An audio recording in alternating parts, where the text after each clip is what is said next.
Hi, it's Sai. No one asked for this video, but I made a video like this before on my channel, which is now well deleted because it was an old and pretty cringy video, so I want to update it since I have improved, I hope, and have some tips to give on animating. So now, please understand, I am not a professional and have no idea what I am doing. This is just from my experience. I didn't study for it and have no right to say that you should listen to what I say or that I am right. These are just some of my tips and tricks and just some tips that I think work for me, and if it works for you, then I'm glad. Okay, now that that's out of the way, I will be showing a time-lapse of me animating for the recent animation meme collab I did with my friend Soul. I will only cover the animating part in this video. If this video gets received well, I'll be doing the editing part and how I did the shadings and backgrounds. Well then, let's get on with the video. I use an iPad to animate and the app Procreate.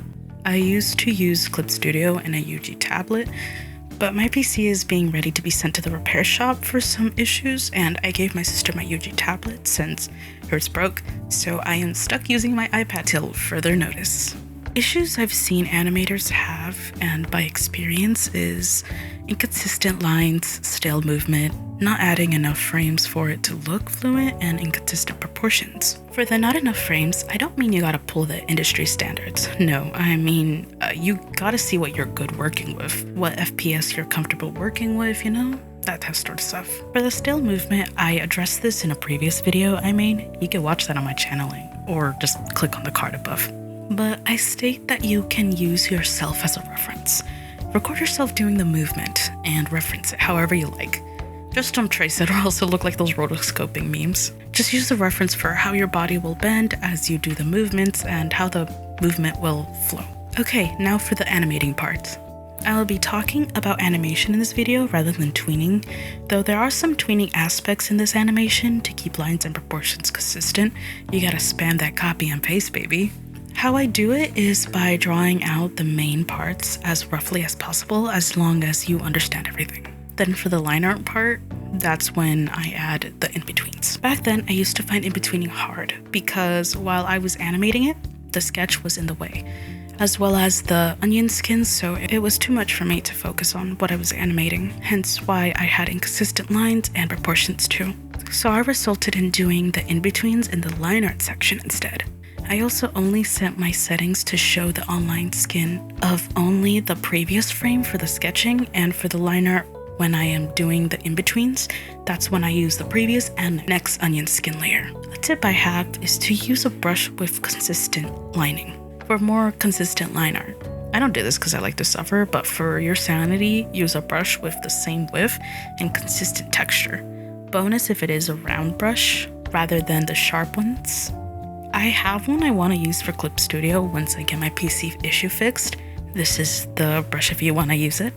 Okay, so for the animating part, I like to create line art separate to everything else. Like ears are a separate layer and so on. So I can move them on the second frame to keep the consistency without interrupting any other line art and making it look broken up. I only do this when things should be kept the same, like objects, face shapes, eyes, and mouths, unless they are not changing or moving to blink or talk. Sometimes hair if I'm lazy, and body when it is in a small proportion, like the animation I'm doing right now. The only thing I animate are what moves, such as face turning, blinking, mouth movements, the hands, or in this animation, the hooves, and shoulders or other things that have to move. But if your animation is more complex, animate things that are moving and that don't have a solid form or have to remain consistent like I had to do with the ears in this animation. Wow, it's looking okay so far. So onto the coloring. Coloring is self-explanatory. You color and color every frame until it's done. The only tip I have for this one is to use the fill tool or copy and paste the coloring so it's still consistent.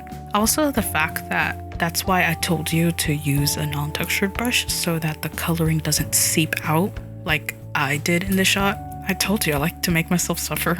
Also for details such as hair color, strands that are different color than the hair, or gradient hair, You might want to do the copy and paste method since you don't want to suffer the same consequences I did back then. Or you could edit it in using your editing software, but that's a little more complex. Alright, lastly for shading. Same deal with copy and pasting. You need to keep it consistent so it looks smooth. I tend to change some things here and there, but that's what I do. I change the opacity of all the shading layers to the same percent. That looks right, and that's all. I mostly do shading on my editing program, but that's another video for another day.